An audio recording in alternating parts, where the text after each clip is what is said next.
Oh my God, આઈ લવ સાડી. મને સાડી પહેરવી એટલી ગમે ને કે વાત જ પૂછોમાં. પણ સાડી પહેરીને છે ને કામ કરવું, ઓહો હો, મેરે સે નહીં હો પાએગા.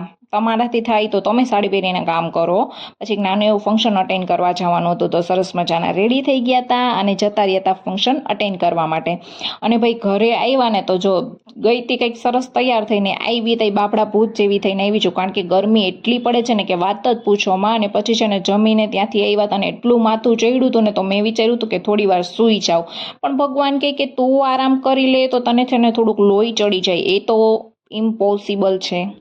એટલે છે ને ભાઈ ગેસવાળા આવ્યા હતા એક ભાઈ, મતલબ કે અમારી ગેસની લાઈન નખાવાની હતી ને, તો એટલું માથું ચડ્યું હતું ને. પછી મેં ચિરાગને કીધું તો આવતા આવતા છે ને શેરડીનો રસ લઈને આવજો.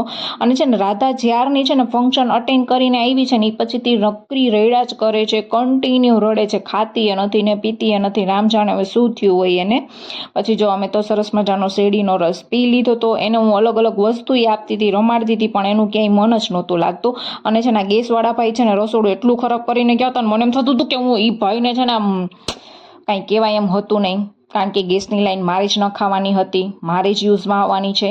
એટલે પછી ફટાફટ ઘરનું છે ને બધું કામ કરી નાખ્યું હતું, મતલબ કે બારે હોલમાં એટલું બધું કચરું કરીને ગયા હતા. પછી છે ને પેલું કામ તો રસોડું સાફ કર્યું, પછી બરણીઓ બધી સાફ કરીને મૂકી દીધી.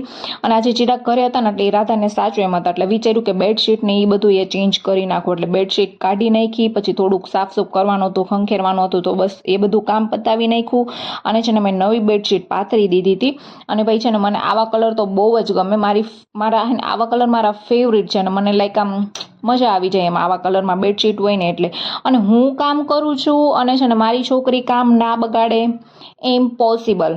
એવું તો ક્યારેય બનવાનું જ નથી, કારણ કે મમ્માએ છે ને જે ડિગ્રી લીધી છે એ શેના માટે લીધી છે? બસ આવું કામ કરવા હાટું થઈને તો મેં ડિગ્રી લીધી હતી.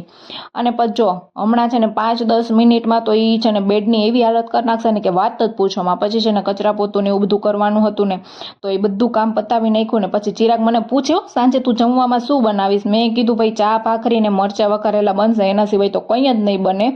તો જો બસ સરસ મજાનું ખાવાનું બનાવીને જમી લીધું હતું. તો મળી આવતીકાલે એક નવા બ્લોગ સાથે. ત્યાં સુધી બધાને જય બજરંગબલી, બાય બાય.